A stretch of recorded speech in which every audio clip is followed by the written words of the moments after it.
So good morning, everyone, and welcome back. Happy Easter to all of you. Easter season, actually, because this is the first week of Easter, but Easter actually has, it's a season and it's 7 weeks, symbolic, the 7 weeks of 7 being a full number in biblical studies and theology in general. So it represents a fullness, and the fullness is precisely what we're celebrating, not only the resurrection of our Lord Jesus, but also the promise of resurrection to each one of us. And that makes a big difference at the end of our lives. So these are, of course, metaphysical realities that go beyond the physical universe, and yet it is part of our belief system in the Judeo-Christian tradition.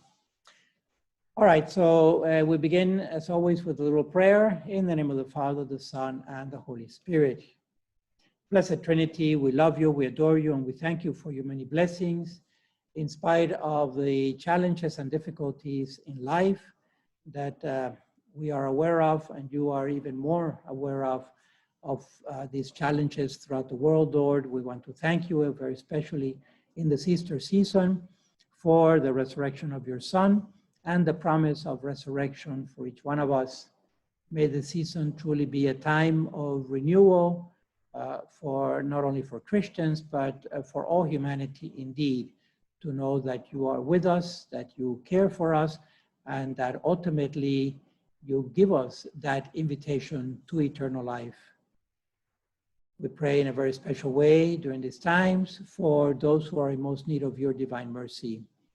In the name of Christ, our Lord. Amen. Son, Holy Spirit. Okay, so we had a little break last week. Now we're picking up again. So we had been discussing these issues at the end of human life, toward the end of human life, the bioethical issues toward the end of human life.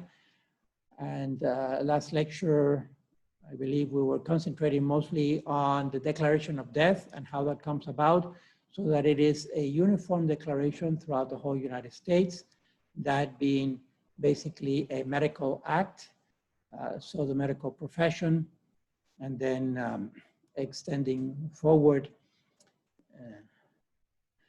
the consequences that that has with regards to the most obvious one is with regards to organ transplants. The fact that these techniques have been perfected during the years now, and organ transplants are becoming more and more successful, whether they are living transplants or cadaveric transplants.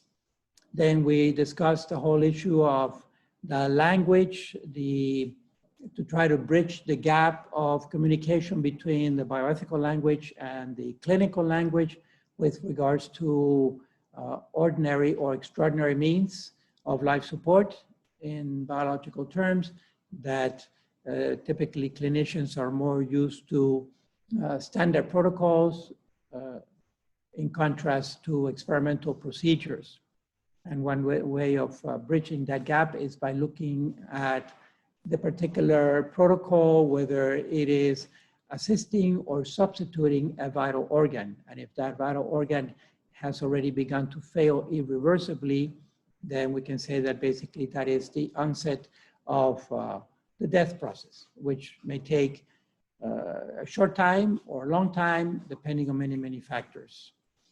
Now, I want to concentrate today's lecture mostly on the issue of consent, because as you can see, many of these procedures, well, certainly they require consent from the patient, and it has to be an informed consent. In other words, that the patient know what is ahead with the particular protocol that's being proposed. But also proxy consent, in the sense that sometimes the patient is no longer competent or not competent at the time. It could be because of the illness or some other underlying illness that is called a comorbidity. For example, a patient who goes into renal failure, but also has developed Alzheimer's or dementia, and therefore may not be competent to make the decisions necessary at that point in their life. So someone else has to make those decisions. And I can tell you, kind of getting to the punchline for the whole lecture right at the onset, if we don't assign someone to represent us and to make those decisions for us, then the state will come in and the state will assign someone, all right, who is totally unrelated to us and may not necessarily know what are our wishes toward the end of life and what is our best interest. So it behooves us, even for the youth, to have these conversations of end-of-life issues and to talk to some significant people in our life who may be able to represent us if and when the time comes when we become incompetent, all right? And it can also happen to youth. We'll see a case later on of this lady, Terry Schiavo, which happened here in Florida back in the 90s. And it was a huge to-do because they had no written statement of consent on her part, okay? And that will be in the context of nutrition and hydration. Okay, so consent is a big issue today. It's been up and coming over the years and the decades, and a little bit of background before getting into the actual directives and the nitty-gritty of it. Really, it flowed mostly out of the Second World War and also some experiments that were done in the first half of last century with eugenics, which was a movement that developed in modern times. In modern times, eugenics developed in about 100 years ago, in the early part of the 1900s, mostly in Europe and mostly in Germany. And then it spilled over into the United States also, and there was an active eugenics movement going on in the United States here. But by eugenics, basically what is meant is the purification of the race, of the human race, all right? Now to us, today, that language sounds totally haughty and pretentious and unethical and unfair, and yet going back a mere century in our history, it was a very popular thing.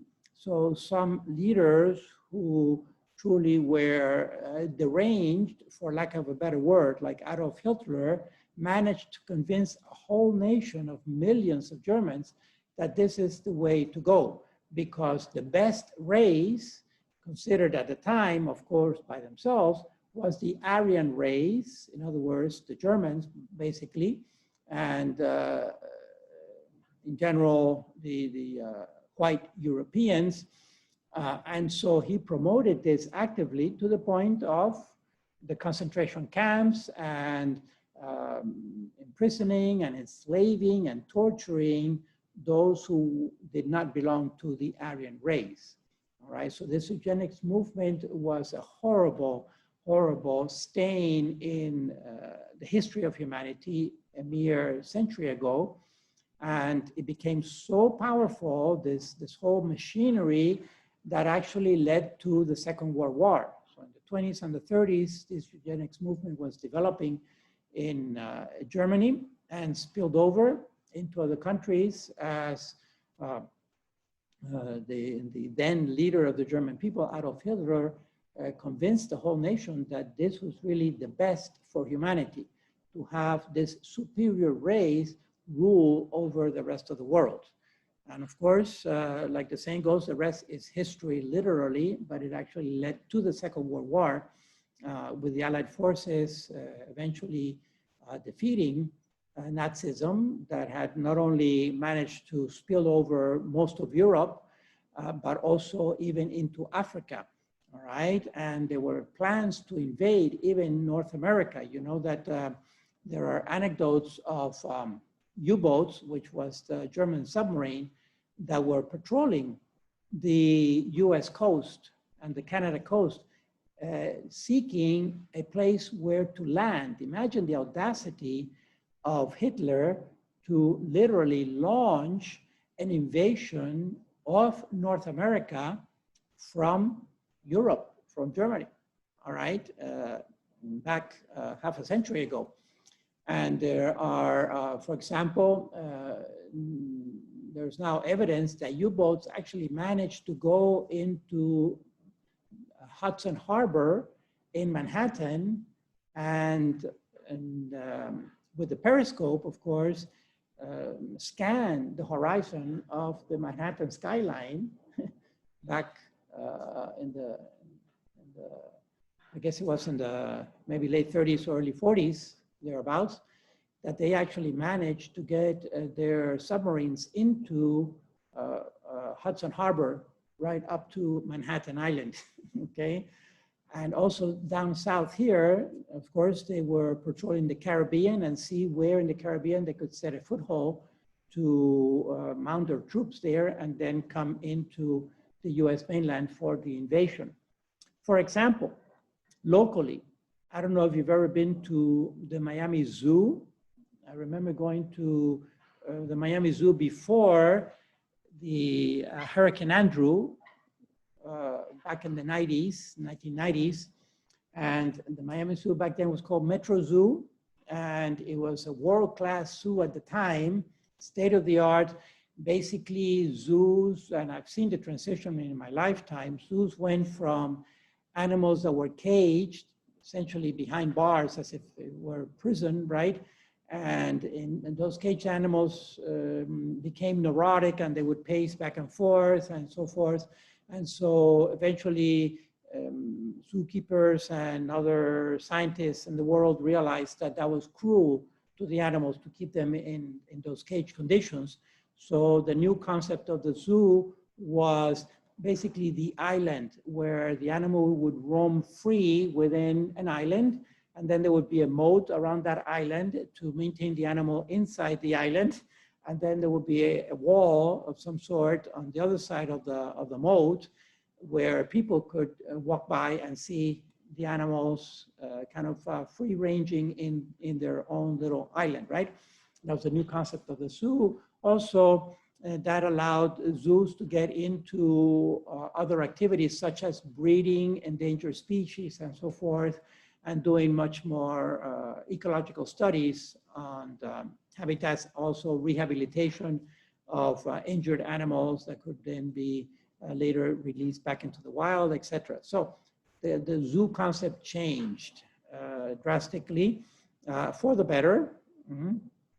And that was a few decades ago. And so Miami Zoo, it's called now Miami Zoo, back then it was called Metro Zoo, or I think today is Zoo Miami, something like that. Anyway, it belongs to the county, to the city. I don't know if it's the city or the county actually, but what I want to say is that it's in the southern part of the county of Miami-Dade County, in the southern part near the Perrine area, that area there, if you're familiar with Dade County.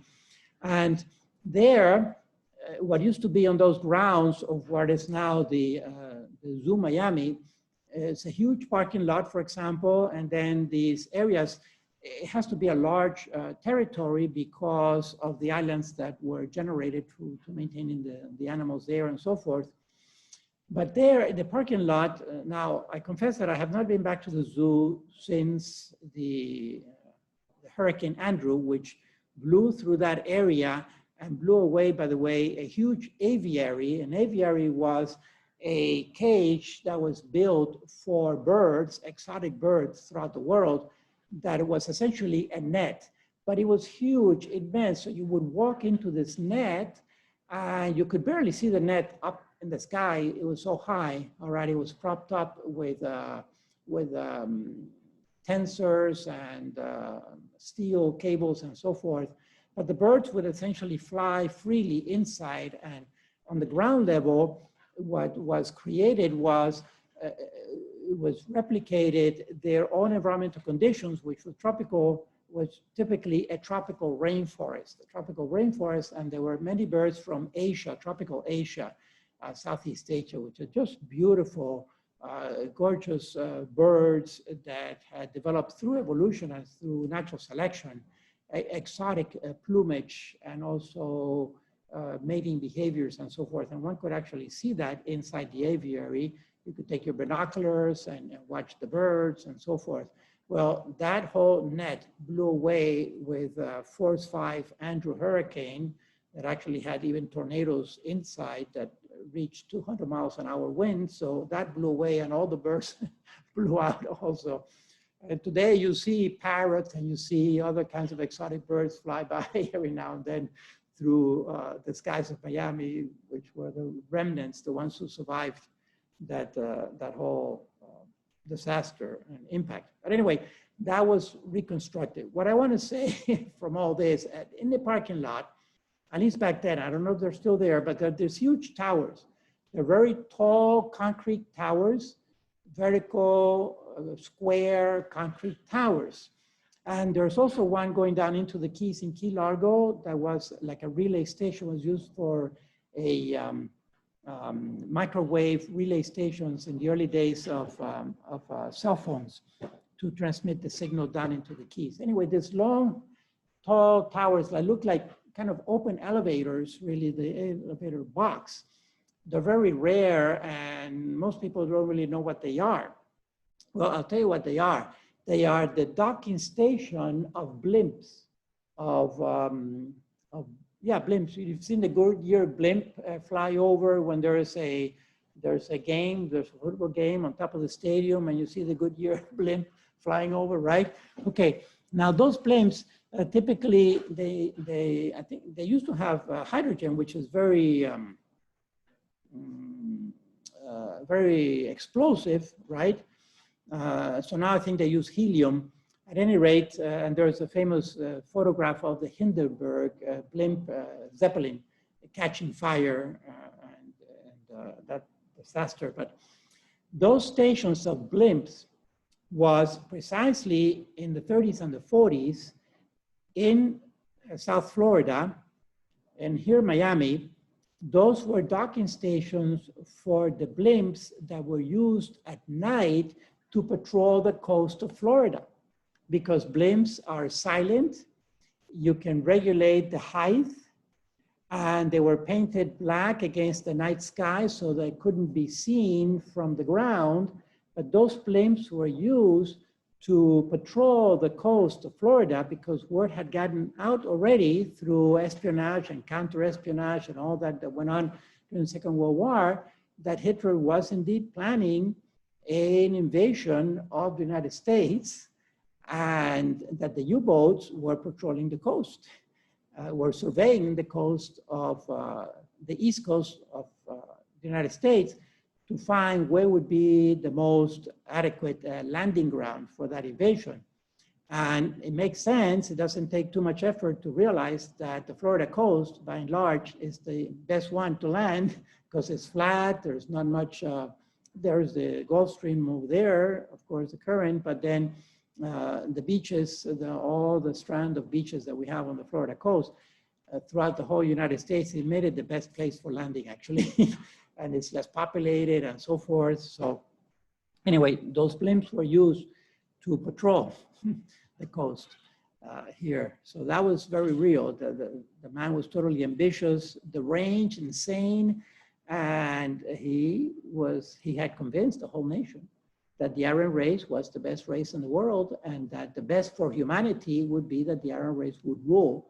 And so the other races, which to his mind were obviously inferior, had to be purified, right? Meaning had to be exterminated. He began with the Jews and then he continued out in Europe with anyone that didn't fit his model of pure race.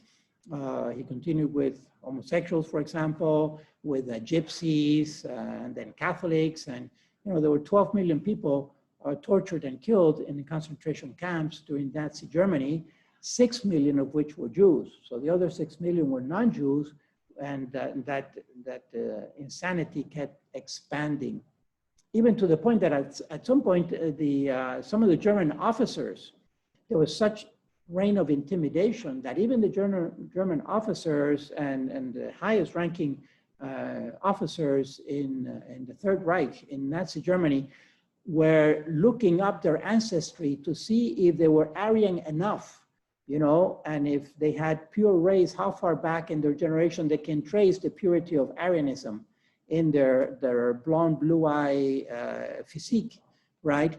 Just in case it was discovered that at some point they had impurity in their race, and then they would be targeted also for torture and extinction, right? So it was getting very, very bad, and it took a Second World War. It actually took the nuclear bomb to stop the insanity. And anyway, those are historical facts that are horrible stains on our history and our humanity. But what I want to say also is that this eugenics movement spilled into the United States in the 30s and the 40s, and even in the Midwest. You know, I studied my genetics doctorate at Purdue, which is in Indiana, which is one of these Midwest states, which is basically the agricultural base of the United States. It's known as the breadbasket of the US. Is between the Rocky Mountains and the Appalachians, is that whole Midwest, which is the basin of what used to be the Mississippi Sea, which is a very fertile ground. There are miles of sediment there that is a very rich soil. And so that's where the agriculture is going on in the US, that is feeding not only the US, but a good bit of the world population.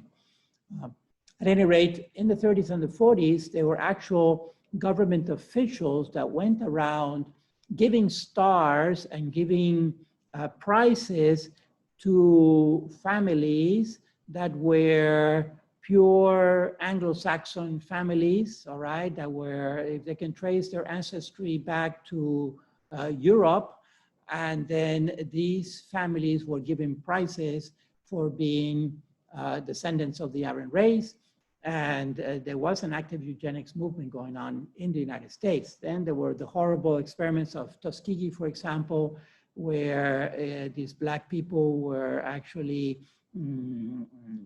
giving syphilis and then treatments without their consent at all to see which was the best treatment for syphilis and so forth.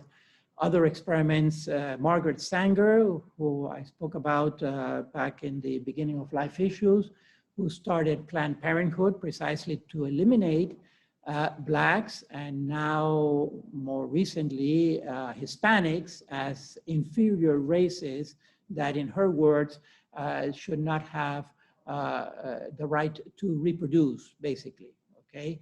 And so to this day, these clinics of Planned Parenthood for procured abortions are in mostly poor neighborhoods, Black neighborhoods, and Hispanic neighborhoods to this day, 50 years later or 60 years later. So there was an active eugenics movement going on in the United States. In fact, Cold Spring Harbor, which is a huge research center up in New England area, started as a eugenics movement. It's sad, but that's the early beginnings of genetics here in the United States. It's to purify the American race also. All this spilled over. And what I want to say by all that is that there was no consent at that time. There were no IRBs, institutional review boards. There was no considering what the patient would actually like or not like to have done to themselves, okay? There was nothing of that. So it actually, it was after the Second World War and the Nuremberg trials, Nuremberg, where the Nazis that were caught were tried for crimes to humanity and genocide and all this. And it was after that that this that consent started to be formalized. And now it is at the very top of the agenda, if you will, for any kind of medical procedure, to the point that even a simple blood transfusion that could save the life of a patient, unless the patient consents to that blood transfusion, a medical doctor cannot give a transfusion and a nurse cannot hook up the person to a transfusion, even if they're bleeding to death. There's a case of the Jehovah's Witnesses, right, where they refused blood transfusions that could really save their life, and is considered standard protocol, but without consent, hands off. the patient decides truly, all right? And the movement has, in my mind, kind of gone a full swing to the other extreme, where today the patient rights have become so exalted and so highlighted that practically in some cases you have the patient telling the doctor what to do and what not to do. And so that's a dangerous situation, because obviously the vast majority of patients don't have the medical training that the doctor has.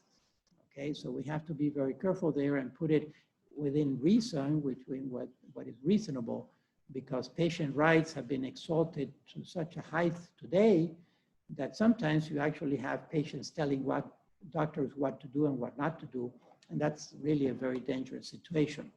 So that has brought a backlash from the medical profession, and we'll see all of that today. I'm setting up kind of the complexity of the issue, but part of this has also been driven by legalism, right? And legal suits that try to go into the deep pockets, what is called deep pockets. In other words, institutions that typically are seen by society as having a lot of money, like the medical profession and hospitals and so forth.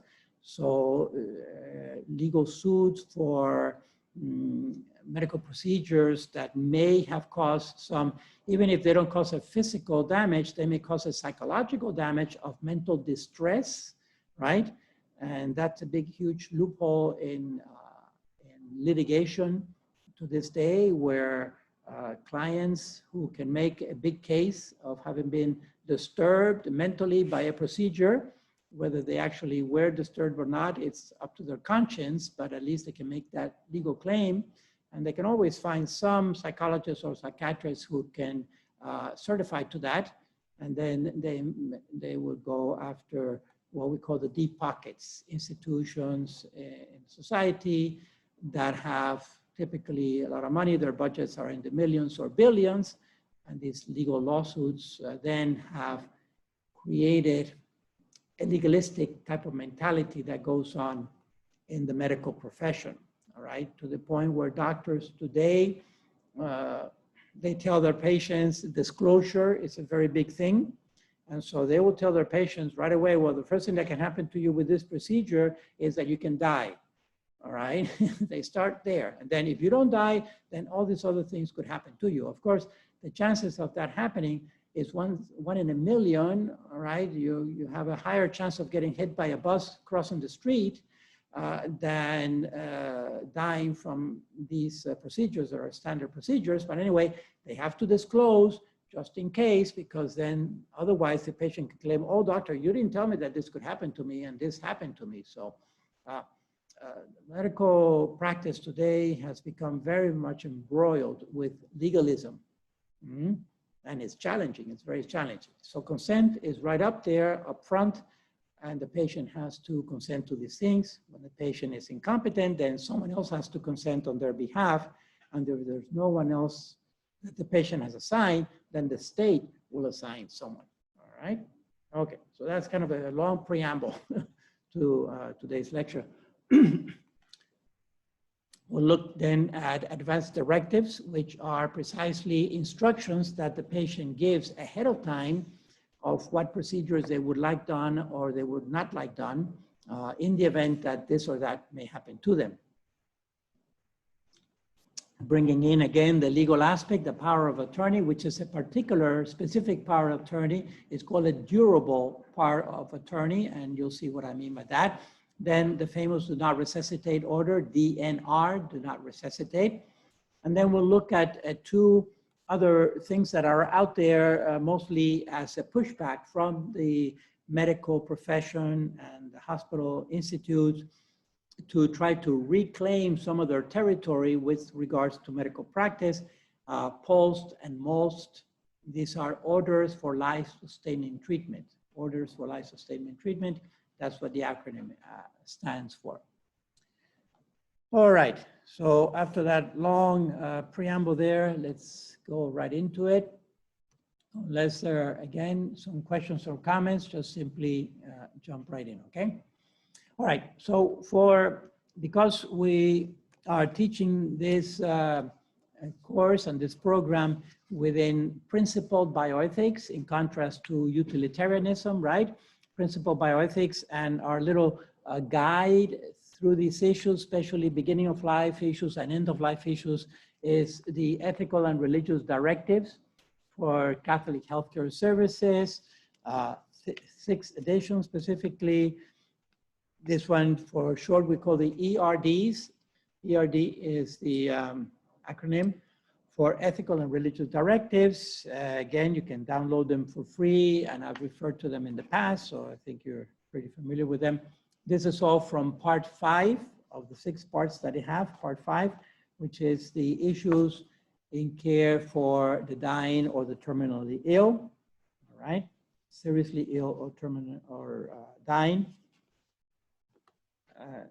And also I'm drawing here from part 3 of the document, which is the patient-doctor relationship, the doctor-patient relationship. Especially the numbers in the 20s is from the doctor-patient relationship, which is part 3 of the document. And then the numbers in the 50s is from part 5, which is end-of-life issues. So it's a little bit of overlap here. So these first directives, these first 3 directives, refer to procedures in general, not necessarily at the end of life, but in general. And then these in the 50s, numbers in the 50s, will be specifically to end of life. So having said that, let's look at first these 4 directives that have to do with consent directly, which is basically the information that the patient needs to make these decisions. So, for example, Directive 28, each person or the person's surrogate, so you have several words here that are equivalent, surrogate or proxy or designee, right? The person that has been designated as the representative, that's another one, representative. They're all interchangeable. This person, the person or the person's surrogate should have access to medical and moral information and counseling so as to be able to form his or her conscience. So because these decisions of consent should come from the conscience, right? Then the conscience needs to be well informed. And that's why we say an informed conscience. It's informed consent, you see? It's informed because if the person doesn't have a clue, they don't know what they're consenting to. And so the patient has a right to this information. And that consent should also be free, not under stress or duress, but the person should be able to consent freely to whatever procedure the doctor is proposing. So the free and informed healthcare decision of the person or person surrogate is to be followed so long as it doesn't contradict Catholic principles. So again, the second sentence here is to guard against some procedures that may actually be offensive to Catholic teaching, for example, a procured abortion, or in the case of end of life, physician-assisted suicide or euthanasia. Okay, and we'll talk about those specifically. Next class will be dedicated to that theme of euthanasia and physician-assisted suicide. Okay, so we'll get there, but basically these are procedures that under principle bioethics are unacceptable, and therefore the institution is not obligated to follow those requests if the patient makes that request. Okay, moving to 27, still within the context of free and informed consent. So free and informed consent requires that the person or the person's surrogate receive all reasonable information about the essential nature of the proposed treatment and its benefits, including its risk, side effects, consequences, and cost, all right? So the financial aspect is also there. And any reasonable or morally legitimate alternative, including no treatment at all. So no treatment can also be an option if the patient decides in their conscience that they don't want to have that treatment. So basically ERD 28 is on the part of the patient, that the person has the responsibility to form their conscience so that they can speak with information, with an informed conscience. And then this 127, I alter the sequence, even though the numbering, as you can see, is the other way around, simply because this one is the responsibility of the institution to provide the information, whether it's in the person of the medical doctor or the nurse or some other healthcare personnel of the hospital, the clinic, the nursing home, the rehab center, wherever the patient is, all right? That institution is holding the information, the medical records. And so they need to provide that information, whatever is reasonable for the patient to inform their conscience. So on the one side, there is the patient's responsibility to form their conscience. On the other hand, of course, the institution has to hand over, as it were, that information so that the patient may form their conscience, all right? Okay, number 26. Again, within the context of free and informed consent of the person or the person's surrogate is required for medical treatment and procedures, right? So again, this you can say it's from the legal aspect, but before the legal aspect and in anticipation of the legal aspect of this consent is, of course, the moral, the ethical aspect that the healthcare professional institution needs to have a consent from the individual in order to move forward from the patient. Now, except, and there is one exception, it is when there is an emergency. And this literally means when the person is taken, either walks into or is taken into the emergency room, the ER of a hospital or a clinic, and they're not conscious, or they may have senile dementia or Alzheimer's, or for some reason they're incompetent. And there is an emergency going on, they're bleeding to death, etc. So in that point, at that moment, the medical profession can intervene with the assumption that they have the best interest of the patient in mind. So what they're trying to do, basically, bottom line, is save the life of this patient. So under that emergency, we can assume, we may assume that the patient would want their life to be saved, right? That's why they are in the ER to begin with, in the emergency room.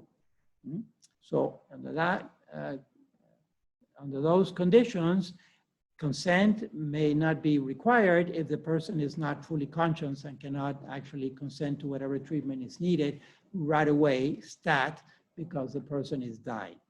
All right. Okay. Moving forward then, this is in the general doctor-patient relationship section. Like I said, it's section 3 on our document. Then going to section 5, which is on end-of-life issues. This one, number 59, free and informed judgment made by a competent adult patient concerning the use or withdrawal of life-sustaining procedures should always be respected and normally complied with unless it is contrary to Catholic moral teaching. So again, you can see that now here is focusing on end of life because these are life-sustaining treatments.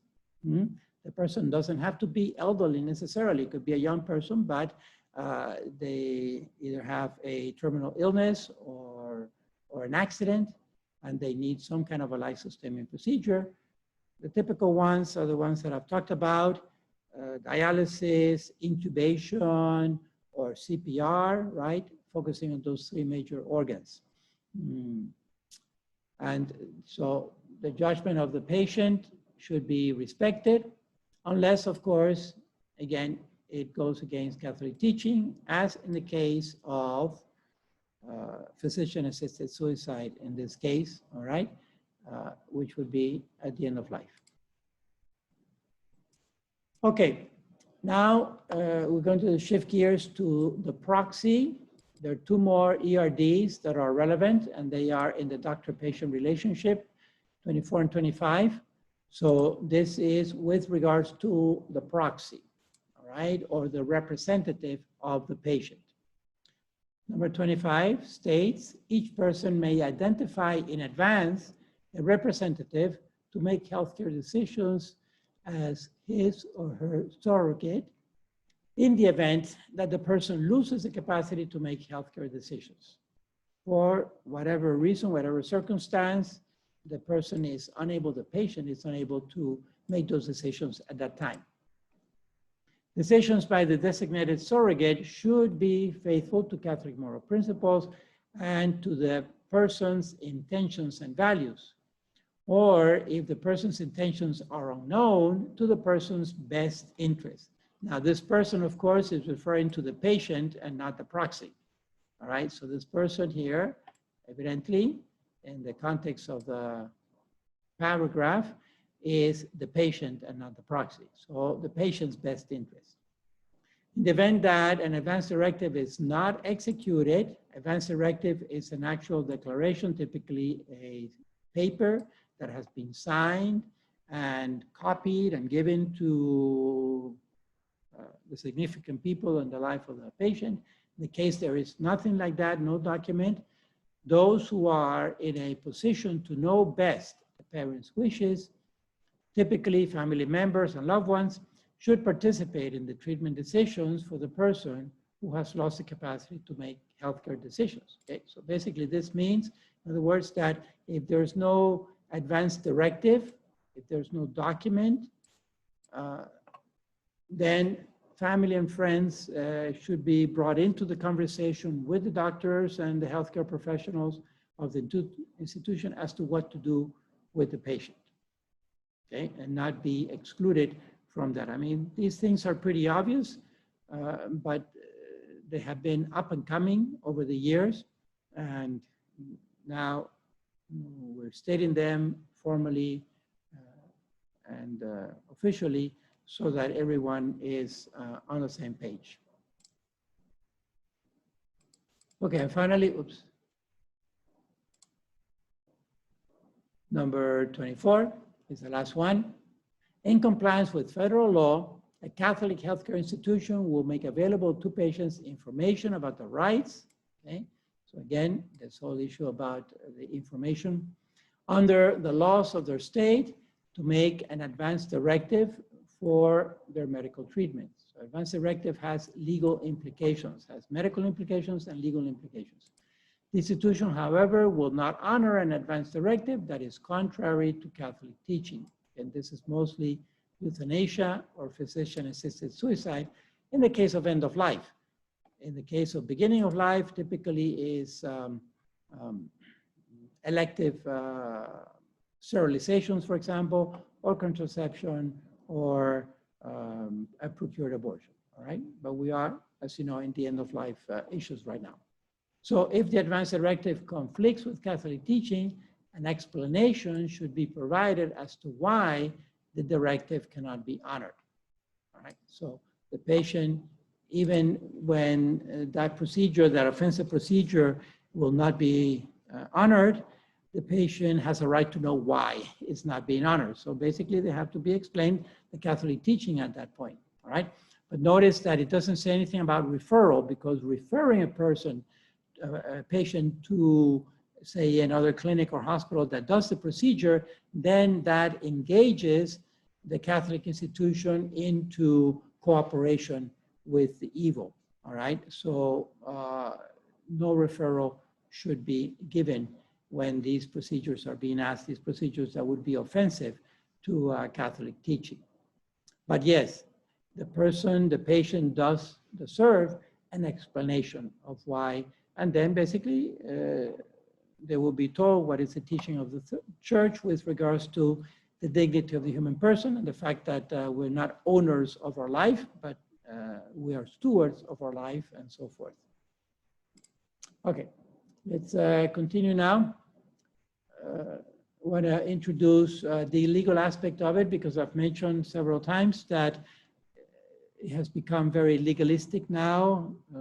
It's unfortunate because now the practice of medicine, doctors always have to be careful now about what they do or what they say, because it could be used against them. sadly, unfortunately, sometimes with evil intent. These are what is known as frivolous claims, frivolous lawsuits. But in the meantime, they cause a lot of aggravation and waste of time and even money for the doctors to have to defend themselves, or the institution, and the whole insurance that they need to carry and pay for to protect them from these frivolous claims, okay? So all this in the background of legalism. At any rate, with regards to consent, proxy consent from the legal perspective, the proxy has to meet these three qualities or constraints on the consent. Number one, the person making the delegation must have the right to consent. All right, so this is talking about the patient herself or himself must have the right. For example, you would think, well, it's pretty obvious, right, that everyone has a right to consent. Not necessarily. For example, a minor, legally, a minor, a person less than 18 years of age, does also have a right to consent. Generally, because they're parents, because they're minors. And so their parents are the ones who consent on their behalf. So that's an example. And of course, the glaring exception here is for a minor to get an abortion without having to consult or tell their parents about it. So that's somehow, that's a humongous loophole. They need consent to have their ears pierced. They need consent from their parents, but they don't need consent from their parents to have an abortion. Imagine the schizophrenia, the social schizophrenia that we're living today. At any rate, the patient must have the right to consent. Then also the patient must be legally and medically competent to delegate. In other words, they have to be sound of mind. This could exclude a number of people. Again, not only those who may have developed Alzheimer's or senile dementia, but also, for example, perhaps someone with a mental handicap, such as someone who is carrying Down syndrome. They don't really have the competence to consent, all right? And so they have to have necessarily a proxy to speak on their behalf, which again, typically it's the parents, but if the parents are not around, then the state will assign someone who will become the proxy. And finally, the right to consent must be delegated to a legally and medically competent adult. So this is on the receiving end, on the proxy, herself or himself, the proxy must also be a competent person, legally and medically, all right? So the proxy cannot be, for example, a minor. The proxy cannot be someone with a mental illness that renders them incompetent for representing someone else. Well, all right, so these are things that to us who are reasonable human beings, these are very rational, reasonable things, but anyway, it's in writing because, you know, lawyers want everything in writing just in case. And that's why I included in the lecture today. Okay. All right, now I'm going to introduce the topic of advanced directives, which is a cluster. Basically, it comes down to essentially 3 documents which make the advanced directives. They don't all have to be together, but generally it's better to have all 3 together. I'll talk about them in more detail going forward. But basically these advanced directives, they are written instructions, first of all. So it's an actual piece of paper that has been signed by the patient at some point when they were clear and lucid of mind to make these decisions. And the advanced directives speak to medical issues and healthcare issues. Then doesn't involve other things. It doesn't involve finances or any other inheritance issues or things like that. It's focused on the healthcare, on the medical aspect of the patient, right? And these advance directives are precisely, they kick in, if you will, when the patient is unable to make one's own decisions with regards to healthcare decisions. In other words, that's why they're called advanced, because they're made in anticipation of a future decline, a mental decline, or maybe even physical decline that renders a person incompetent. They serve as a guide for the family and also for the medical profession.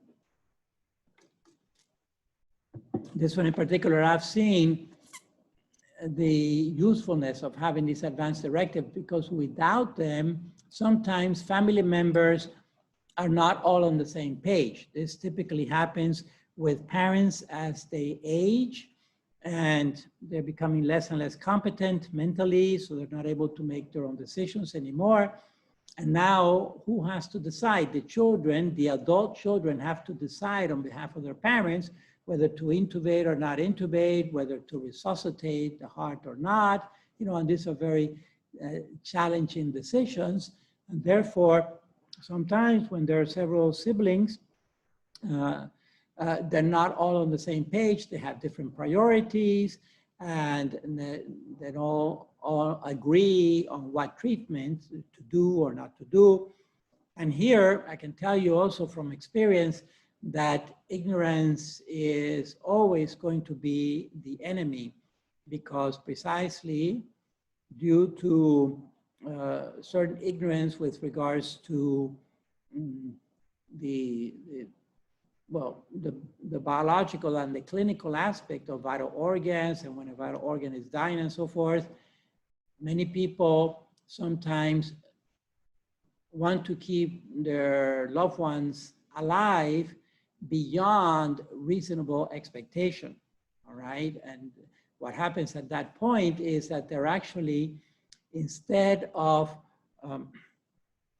prolonging the life of their loved ones, they're actually prolonging their death. And so, and that is because nobody wants to disconnect grandma, right? Like they say, I don't want to disconnect, I don't want to be the one who kills her. Well, it turns out that grandma has been dying, and unless you disconnect her, you're actually prolonging her suffering, prolonging her agony, and prolonging her death process because now the vital organs have begun to fail irreversibly. Follow? But most people obviously do not take this course, and so they don't know these details, right? And the siblings sometimes are not in agreement on what to do, and that causes a lot of stress in the family, especially at a crucial point like that. So that's why these advance directives are very, very useful for family members, all right? And to have this conversation, it's a difficult conversation to have, but it's an important conversation to have with one's parents or grandparents as we become adults, and they are older than us, and therefore they're closer to the grave than we are on average, right? And to have this conversation. So, well, that illustrates the next point there. So it reduces confusion and disagreement and anxiety and stress, precisely at a time when people should be focusing on the spiritual dimension of life and not on these procedures and the discrepancy or the disagreement on the procedures. And also generally, advance directives are legally binding, right? So much so that once these advance directives are signed and put in the medical record, they're really hard to take out of the record, all right? So one has to think about this carefully, particularly the DNR, because once the DNR is signed, it's difficult to take that DNR out of the medical record, okay? Certain procedures need to happen. So the default is that it stays there and it's legally binding. Okay, so we'll continue to take a look at these issues. Now we would go into detail, so we'd actually look at the documents. I notice it's 10:30, so maybe we can take a little early break here because we're about halfway more or less. And for us, frankly, a little time to thaw out again because this room is so cold. At least I need to get out a little bit and warm up. I don't know, any questions or comments? Anything from what I've covered so far or anything at all? Everything is pretty clear. I think it's pretty straightforward, right? At least in theory. Then the conversations themselves make it difficult. In practice, it's not as easy as talking about it in theory. But at some point, we need to land it existentially into the actual conversations, okay, with our loved ones. But at least now I'm covering the theory so that you have the background to be able to have these conversations. Okay, so if there are no questions or comments, I'm gonna take a little break here, about 10 minutes more or less. All right, so we'll be back by around 10:40. Let me pause this.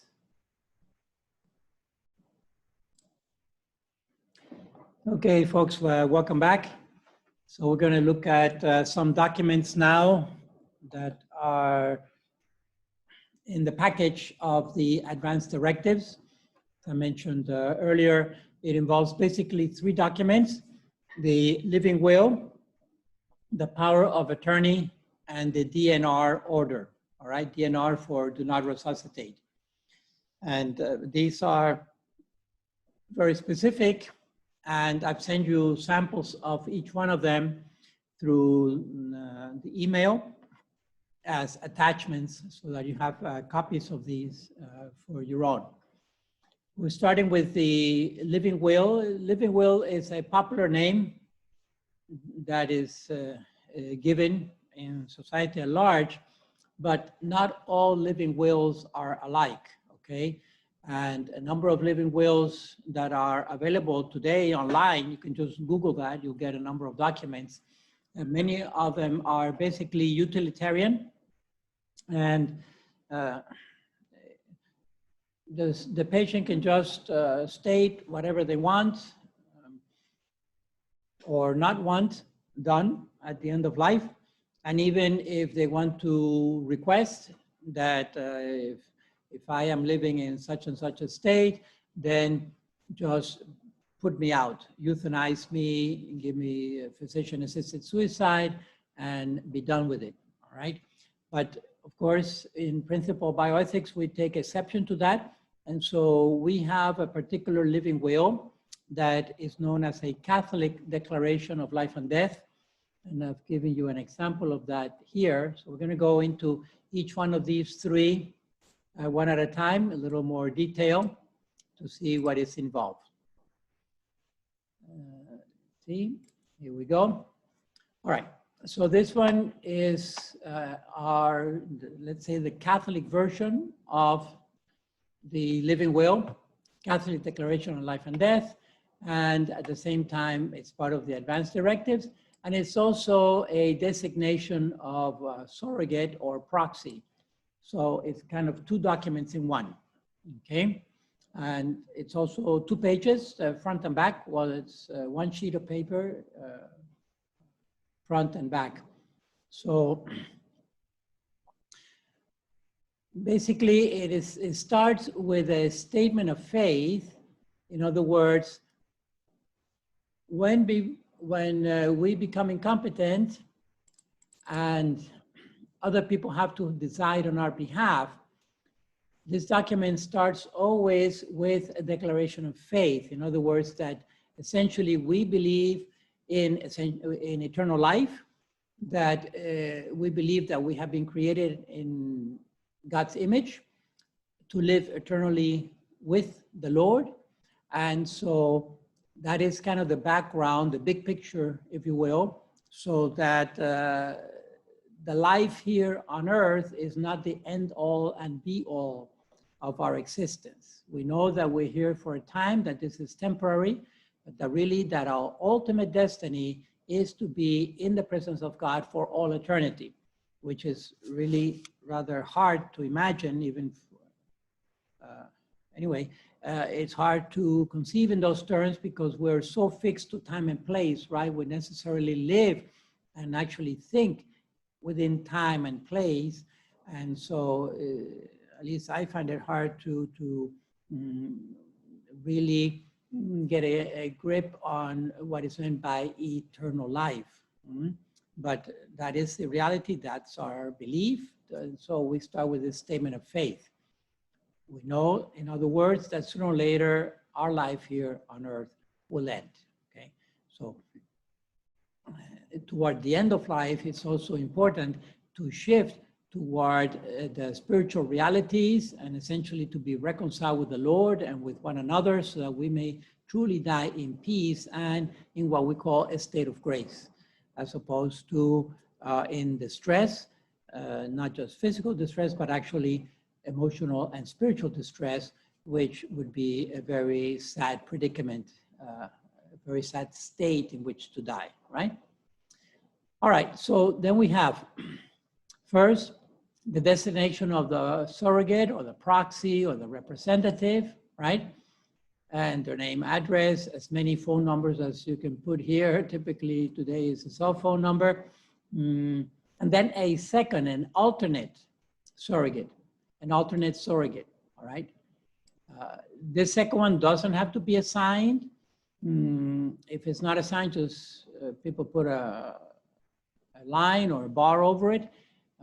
But one can assign an alternate surrogate simply because we never know when this is going to happen, when the end of our lives is coming. And so it may be that the person we assign as a surrogate is not available at that point.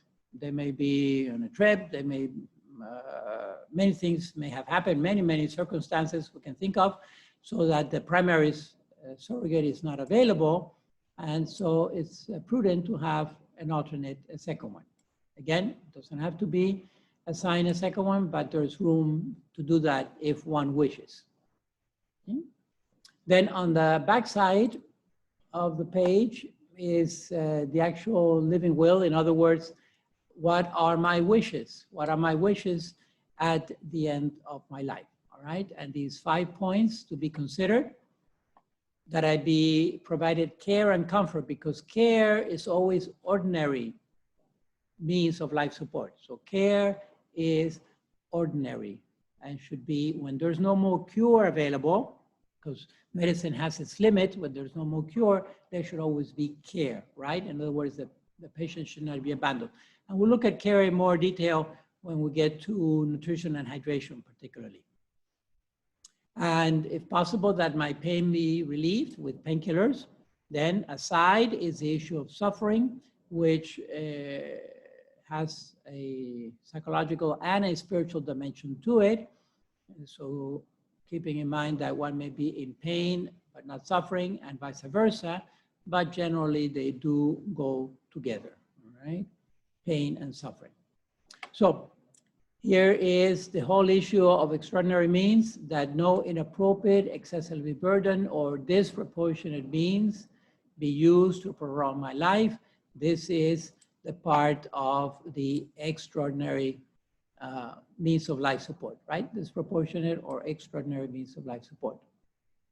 And this may include medical and surgical procedures. So again, one may choose to have extraordinary means of life support done, but it is not obligatory morally, ethically, and therefore that directive is there, that any excessive treatments may stop.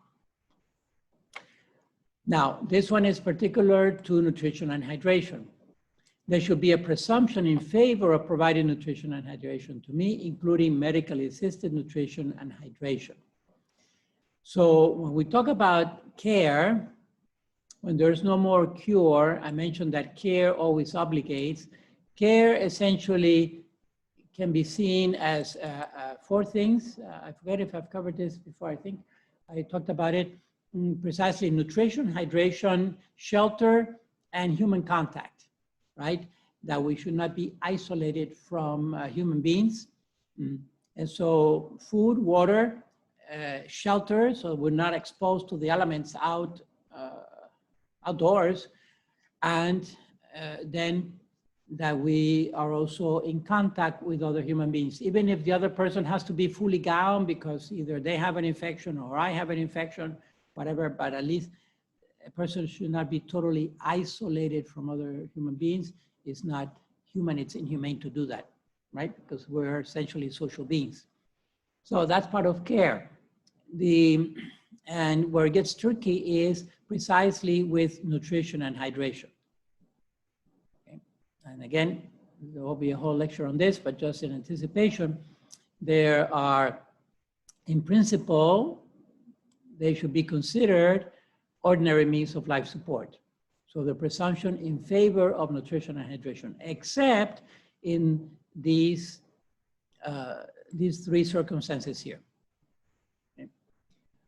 First, that it cannot be reasonably expected to prolong my life. Even if I'm giving nutrition or hydration, it's futile. My organs are no longer absorbing or assimilating that nutrition and hydration, okay? And so it's futile. Or that they represent an excessive burden to me, the patient. So this one is very subjective. I understand that this is subjective because what may be burdensome to one person may not be burdensome to another. All right, being intubated or pegged to the stomach and an IV and so forth. Some people may consider it an excessive burden. Others may be able to tolerate it better. So this is a subjective element to it. That's why the conscience must be informed so that this is a reasonable claim and not unreasonable. So, and if it's not of sufficient benefit, so here's the burden benefit analysis, or will cause me physical discomfort, significant discomfort, then it can be discontinued. Nutrition and or hydration, they have to be separated because they can be administered separately. And finally, if I am dying imminently in an irreversible condition, then again, it's kind of redundant here that it is futile. So if death is imminent within a few hours, maybe a day or two, then I can forego nutrition and hydration. All right. Then nothing should be done with the intention of causing my death. This is directly addressing the issue of euthanasia, which is directly causing the death of another person. For humane reasons, of course, they talk about compassionate mercy killing, but it is killing. So even mercy killing is killing, and therefore we should not cross that line of deliberately killing the person. We may allow the person to die, but we may not kill the person, okay? And so this is a reference to not be euthanized. And finally, to kick in on the spiritual side, precisely, that spiritual care may be provided, not just physical comfort and physiological things, but also mental and spiritual, including if the person is Catholic or Christian, providing the sacraments. And the sacraments typically here are confession and communion and the anointing of the sick. We have 3 sacraments that are available for people who are dying and were baptized Catholic. So these sacraments put that person in a state of grace, which is a tremendous benefit and supreme good. And therefore, it's important when a person is dying to shift to the spiritual aspect of the reality that's happening, of whatever tradition they are. When I visited patients in the hospital, sometimes the patient is Protestant, sometimes they're Jewish. So we try to get them either a Protestant minister or a rabbi or an imam if they're Muslim, or an elder from the Kingdom Hall community if they're Jehovah's Witness. Whatever their spiritual leader is, we should try to get them that so that they can be at peace with this transition into eternal life. All right, if people want to put additional instructions here, tell my cousin Mary Lou to come by as soon as she can or something like that. You can put some other instructions there. It's just open. Then finally, the signatures that are required to make this document really official and binding Of course, the declarant, who is the patient herself or himself, the declarant. And the last four of the social, that's kind of a standard thing that is always asked for identification. The date when it's signed, it doesn't matter. It could be, it was signed years ago, but it's still valid because it have not been revoked or revisited. And two witnesses. You notice that it's two witnesses, but the two witnesses just need to witness the signature of the declarant, all right, of the patient. Their signature and their name printed. So that's all they need to do. These witnesses do not have to be, and they should not be, the proxies. It should be people other than the proxy, just someone who knows the declarant or the patient.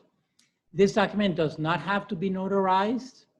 This is more on the spiritual side of things, on the religious or ethical side of things. It doesn't have to be notarized, different from the power of attorney that has more legal implications, okay? But this document is also taken very seriously, even by the courts and by the medical profession, whatever is stated here.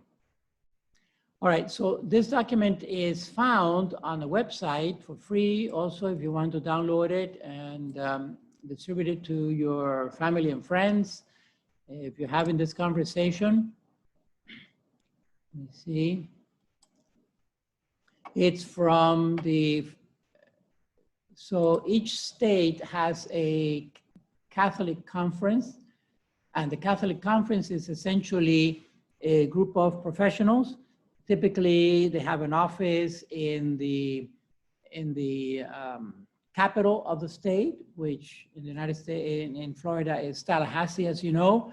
It's interesting about the capitals of states are typically not big cities or big urban areas.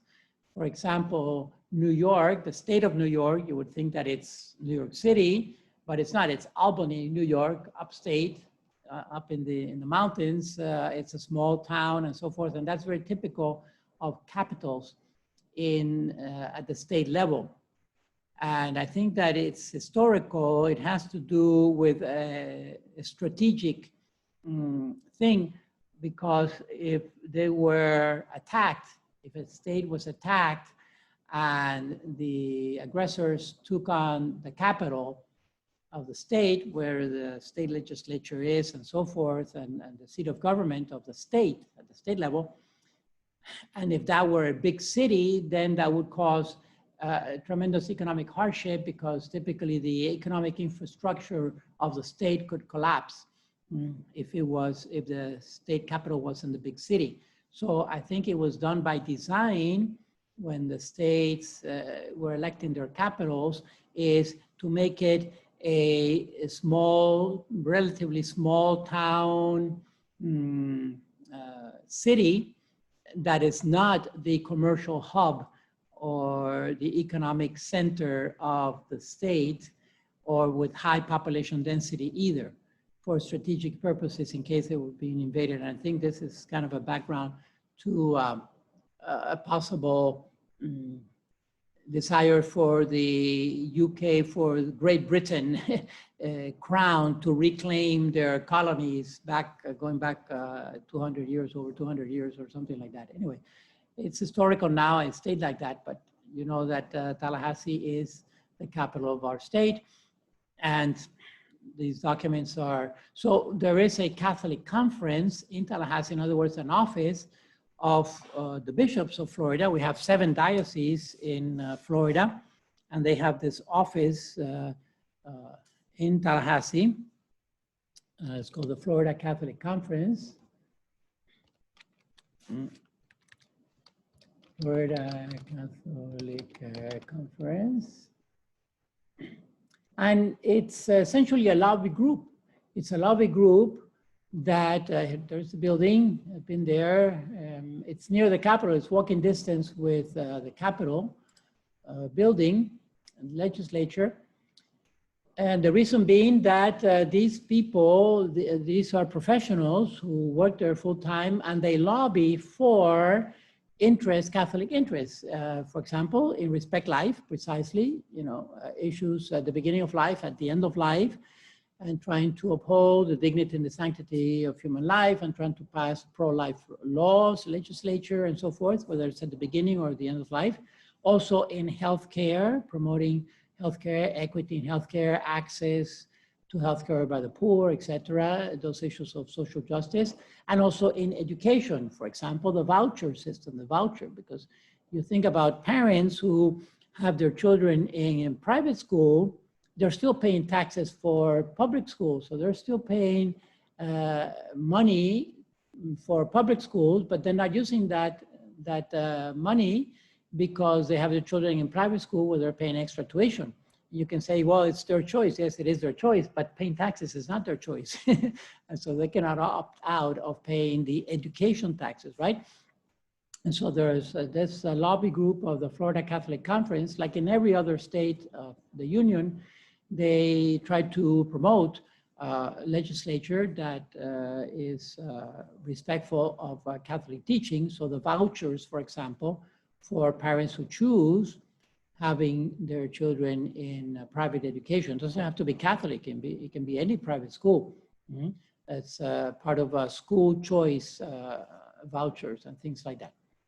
Okay, so one aspect of this, like I mentioned, is the Declaration of Life and Death, which is here. So let's see if we can just go to the document.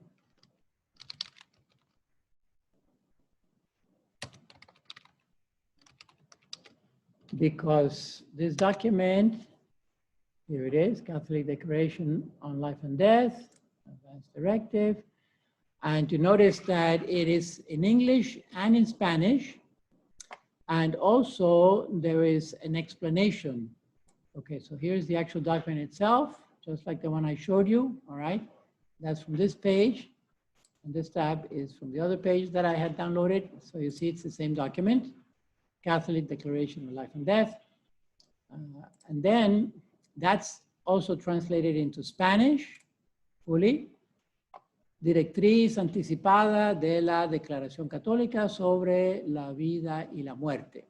So if you have your folks who are Hispanic and they're more comfortable with the Spanish version, there it is, totally translated into Spanish. And also, it comes with some background and instructions, and it's this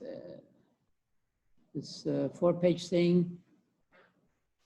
Expands a little bit. For example, when we talk about nutrition and hydration, there it expands on it, and it gives always the reference of the teaching of the church. Where is it anchored? Most of it is the ERDs, but then other documents also from the Conference of Bishops and so forth. So these explanations are, again, in English and in Spanish on these headings here. So you can download them for free, available to anyone. Again, people don't have to be Catholic. They can, if they agree with basically what's on the declaration, they can use it also for themselves.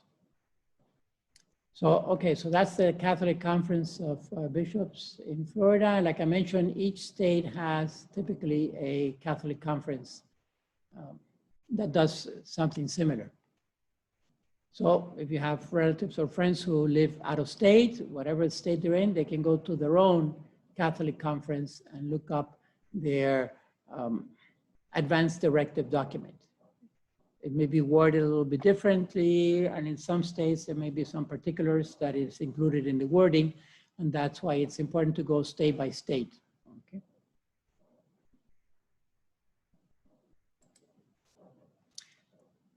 All right, so that's with regards to the living will itself. Again, just to point out that there are many living wills today available online, or even with doctors' offices and in institutions, especially nursing homes, for example, or even hospitals.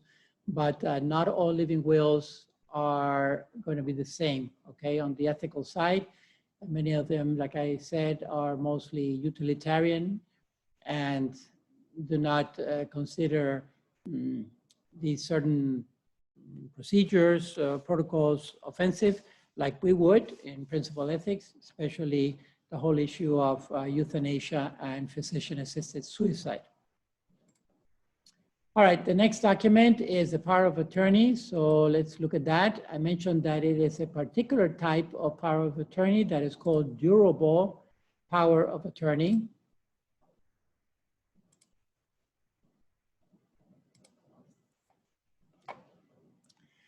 And durable, so a regular power of attorney is while the person is competent and lucid of mind and has simply delegated his or her power to an attorney, okay, or to a proxy or a representative. That is a power of attorney, is when I delegate my authority to make decisions on whatever issue, typically it's financial issues, all right? I delegate my authority to an attorney or some other representative. It could be, for example, to manage my bank account or to manage my inheritance, things like that. But the normal regular power of attorney is when the person is a conscious and lucid and sound of mind, etc. But this one, when it's durable, this word durable, it's a technical term that is enshrined in the legal profession, and it means that it carries over. In fact, actually it kicks in, it starts when the person becomes incompetent. When the person becomes incompetent or unable to make sound decisions, that's when this type of power of attorney kicks in, all right? Which is when the other one stops. When the normal POA stops, is this one that is durable, that's when this one goes into effect. And that's precisely what we need, because that person has now become mentally incompetent. And it could be temporary or it could be permanent. And typically it is permanent because, you know, typically the clock only goes one way forward.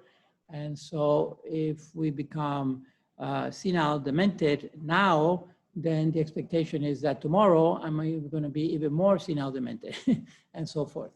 So these are typically permanent conditions, and therefore that's when the durable power of attorney kicks in. And this one is recorded in the courts, and it's notarized and so forth. So let's take a look at an example.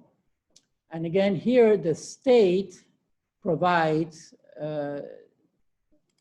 some examples. So this one is from the state of Florida. As you can see, I downloaded this from the website.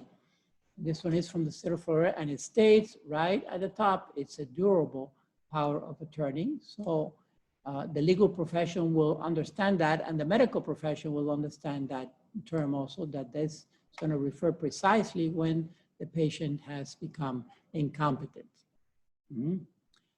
But because this is a general one, it has all these points about payments and safe deposit and banking, bank accounts and so forth. But the one we're interested actually is at the very end, which is the healthcare powers, because this is in the context of precisely medical treatments to administer or withhold certain medical treatments. And so it's the last point, point number 10, where it states all of this condition. Basically, what this document does is it hands over authority to decide over my healthcare when I become incompetent. Okay? And so the proxy or the representative or whatever they're being called, I have to look for the word here.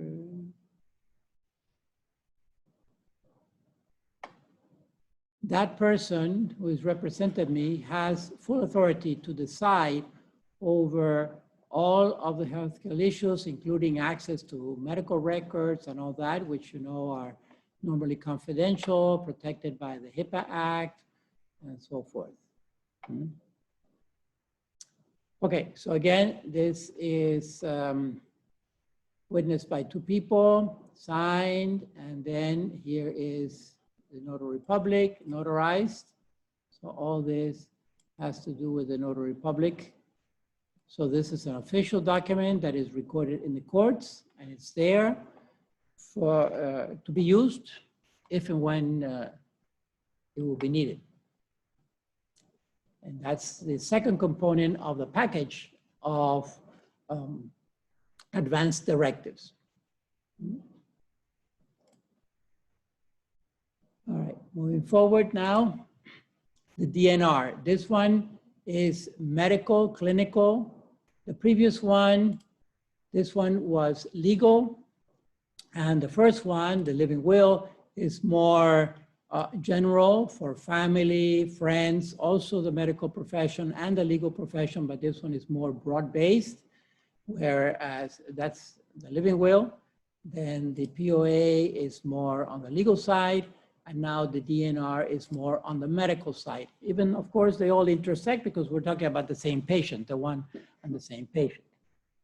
All right, so do not resuscitate order. This has to do essentially bringing the heart back up and getting the person to have a pulse and breathing again, get the lungs working.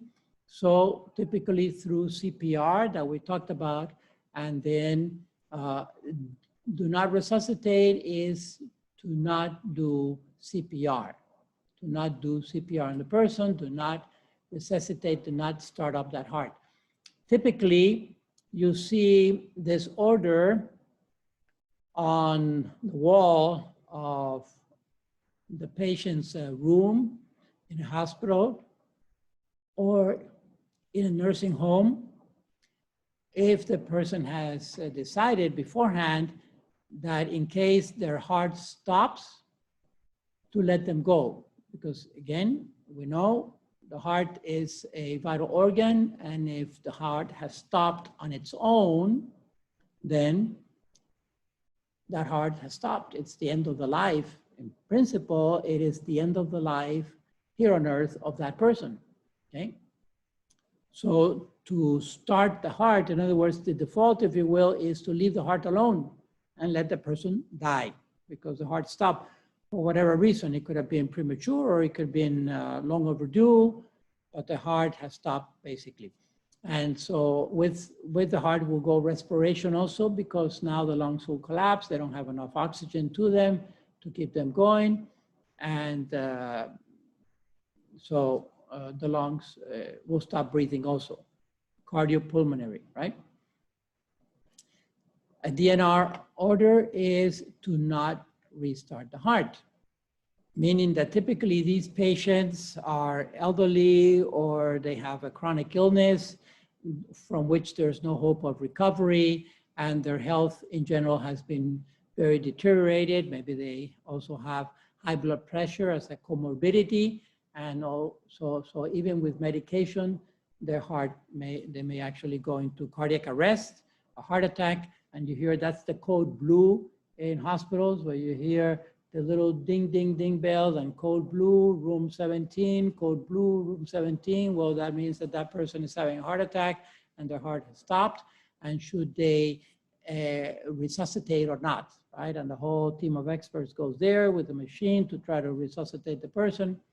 But if the DNR order, then they let the person die. They do not revive the person. Okay, so it's a very serious order. Like I say, it goes into the medical chart. Typically, it's the top page on the medical record, so that when anyone opens that record, typically the people who have authority to look at it, they will see a DNR order that to boot is in yellow paper. And in order for it to be official, it actually has to be in yellow paper.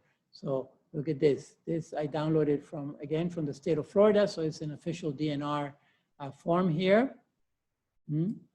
Has all the lines, of course, the name of the patient, the date,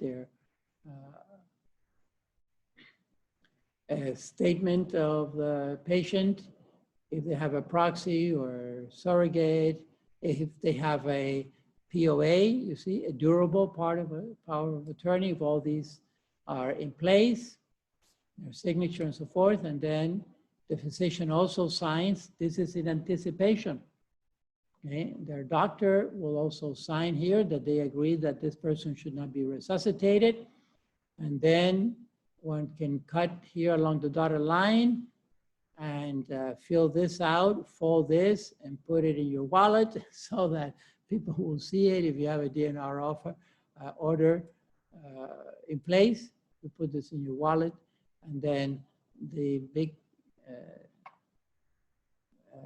stub here, paper, is filed in with the doctor, the clinician, the hospital that we normally go to, etc.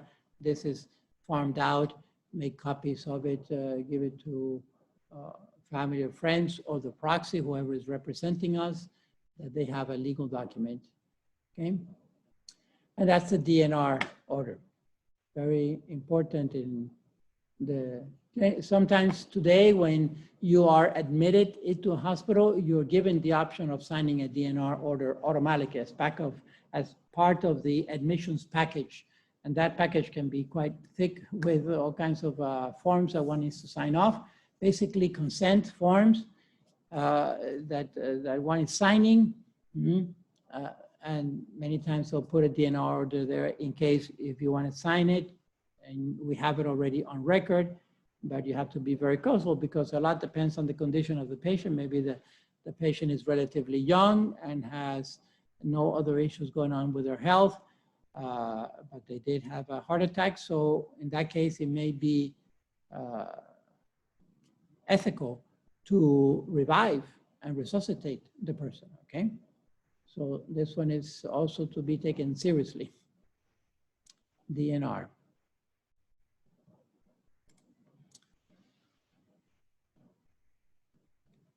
Okay, finally, so let me stop here for a moment, see if there are any questions with the documents that I've been talking about. The living will, the POA, that it be durable, and the DNR order, that it be reasonable. Sometimes it's difficult to have these conversations at the, when one is still healthy and so forth, but it's important to have them because we never know when things are going to happen, and especially with our elder people, our parents, grandparents, or other family members and so forth. That's in part why you're taking this course, so that you become experts in all this and can have this discussion done with your loved ones, okay? All right. If there are no questions, then I'm going to cover these last two topics here of the POST and the MOST, these acronyms.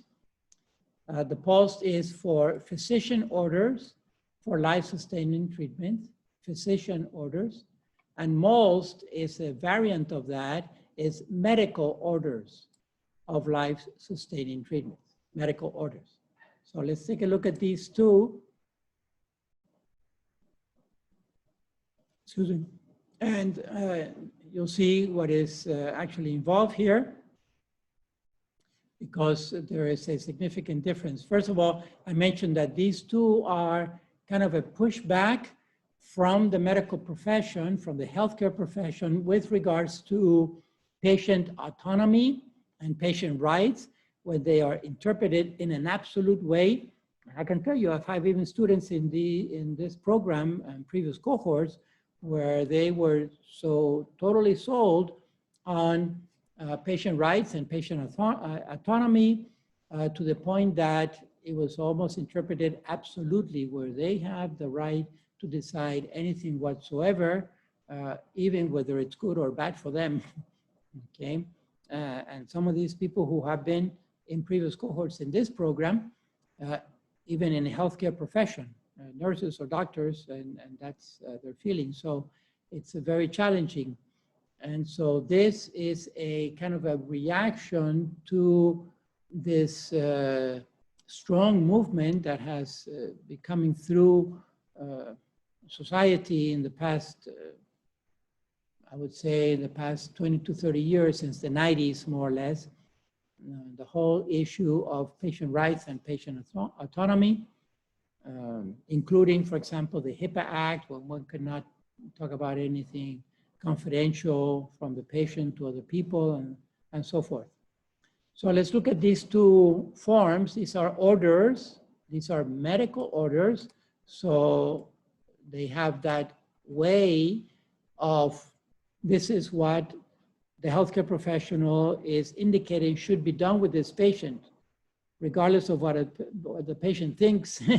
Maybe the patient has not been well informed and so forth. But in other words, what these forms are saying is that doctor knows best. Doctor knows best how to take care of their patient, okay? Because again, the patients don't have the medical background that the doctors have. Okay, so let's look at these two forms and what is the similarity and the difference between the two. Excuse me. All right, so here is PULSED. Again, it's an acronym for physician orders. Physician orders for life-sustaining treatment. Physician is a doctor, right? It's a medical doctor. And he has this 6 parts, A through E, where one would check off what one likes. First is the biographic thing, the name, address, sex, social security, date of birth, all that biographical information, standard. Then do CPR or not do CPR. Okay.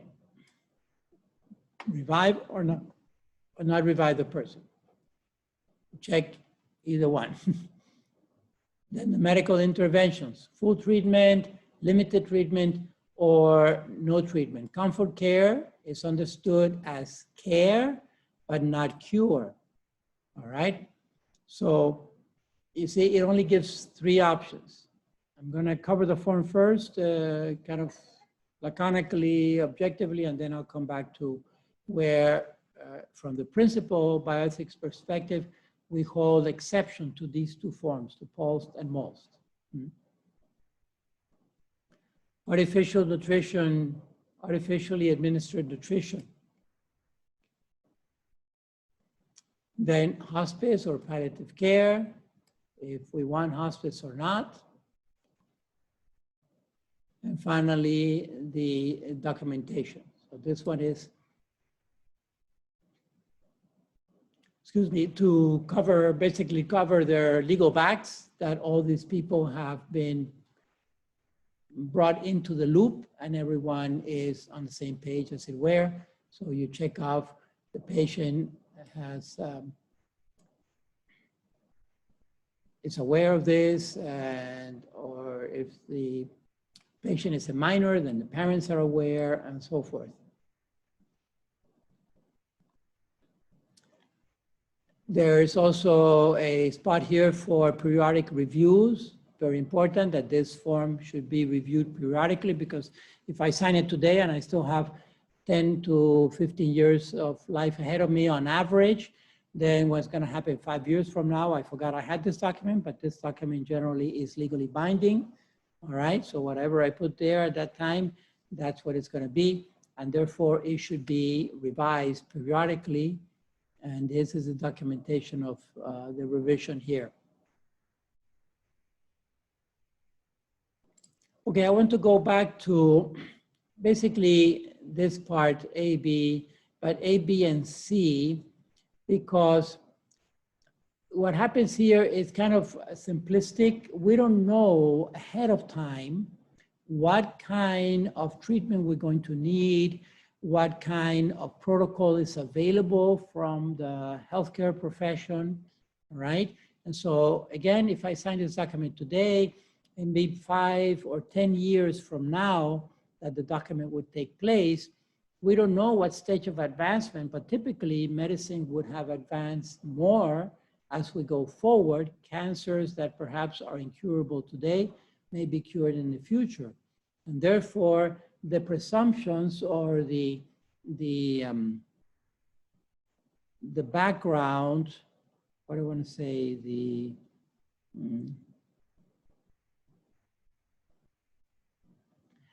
the reasons for me choosing any one of these three options today is based on current technology. However, this is an event that will happen sometime in the future. It can happen as early as tonight, or it can happen 10 or 15 years from now, that I become demented or whatever condition of incompetence. And so who knows what kind of medicine and protocols will be available back going forward in years to come. And that's why this is kind of simplistic to have just these three options, because we never really know. And also here with nutrition and hydration, first of all, it's only talking about nutrition. There's no hydration involved here.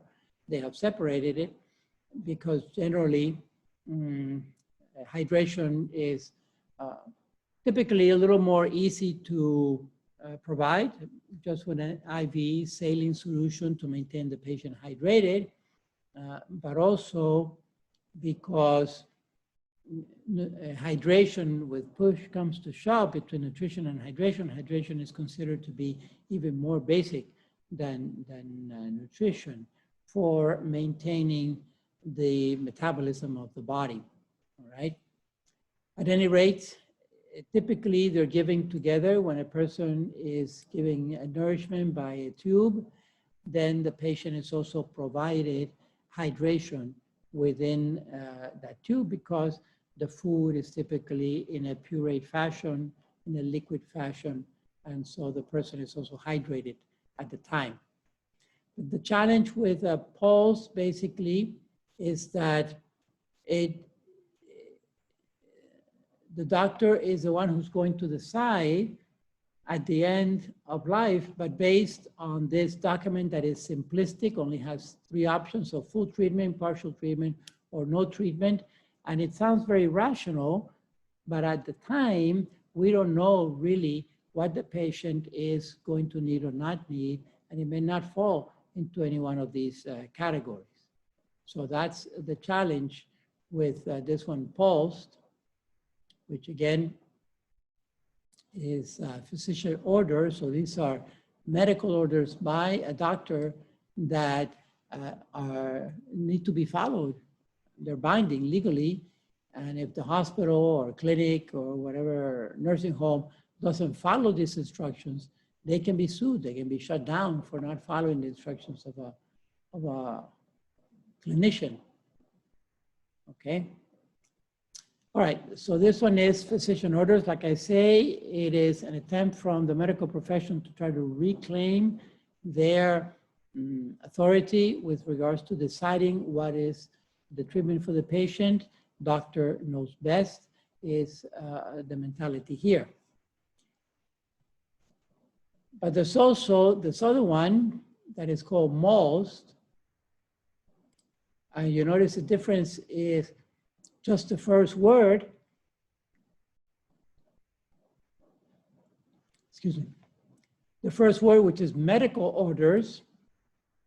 So you notice what's missing here is essentially that this doesn't even have to be signed by a medical doctor, by a physician. This could be signed by another healthcare professional, an administrator in the hospital who is a healthcare professional. It could be signed by a nurse practitioner or another person who is not specifically a clinician, that is not a medical doctor. And that's why it's called most instead of post. It's medical orders instead of physician orders. So this one is even more liberal, if you will, in that sense, that it's not even requiring a medical doctor to sign the form. It could be signed by any healthcare professional. Okay. Say, healthcare provider.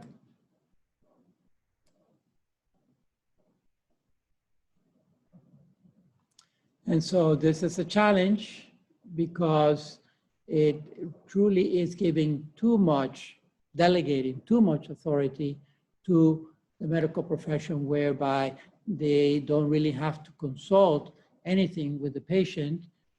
They just need to make the decisions on their own, what is best for the patient in principle, and move it forward. But sometimes it's not what is best for the patient, it's what is best for the institution or for the clinician who is involved in the procedure, or even some other healthcare professional, like it could be a nurse practitioner or an administrator who has a clinical background.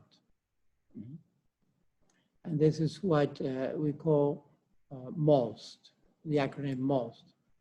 So again, these two forms, PULSE and MOST, or these two forms, they have come into the scene recently in the past few years in medicine.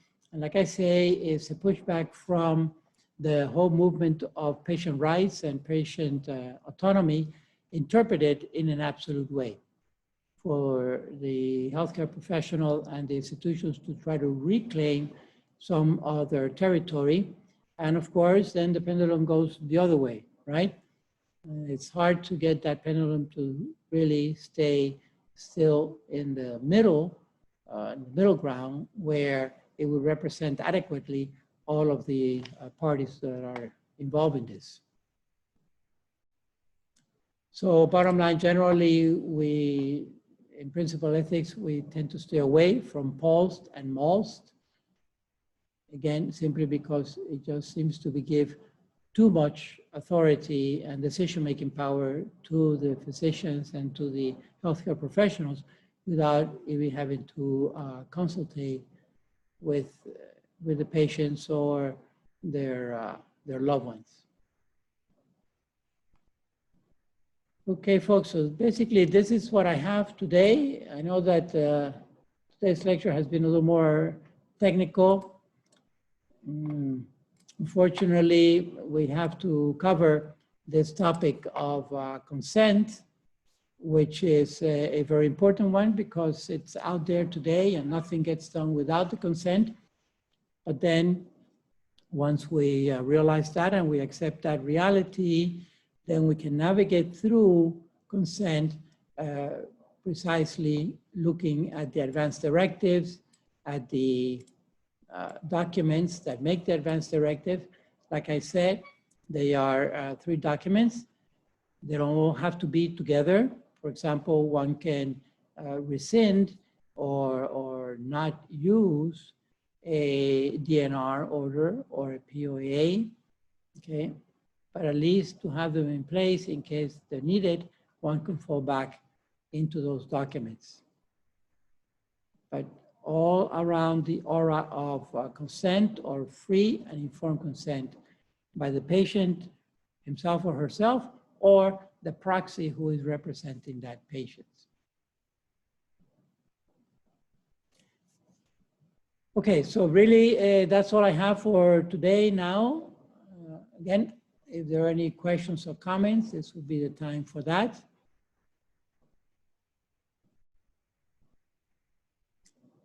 Okay, everybody's pretty clear. Yeah, like I say, it's pretty straightforward, at least on the theory part. The challenge, of course, is having the actual conversation with our loved ones, okay, especially when they're getting older, or if they have a chronic condition from which they could die eventually, or even ourselves. It's important for us at least to let the other ones know what are our wishes. And so when the moment comes, they don't have to be distressed about trying to find out what we would like to have done or not done. Rather, it's all stated, it's even in black and white in these forms that have been filled out, and everything is in place. In a couple of weeks, we're going to have a guest speaker who is a nurse at the Baptist Hospital System, and she specializes in this area, and she is going from group to group in different parishes and other venues of Miami to promote precisely these advanced directives and to give some tips on how to have that conversation and so forth So Rose Allen is a nurse, like I said, in the Baptist system, and she'll be here in class in a couple of weeks to give her her perspective on this, okay? So we'll have a guest speaker that day. I don't know for how long. I don't think it's going to take the full time of the lecture, but for some time, she will be here and doing some exercises with you and going through those documents in hand. Okay, thank you once again. And God willing, we'll meet up next Saturday. Don't forget the summaries. And we go forward with a continued Easter season celebration. All right. Stay well, stay safe. Thank you, Professor. All right. Thank you very much. Thank you, Professor. My pleasure. God bless you. Bye. Bye, everyone. Okay. Let me turn off the recording.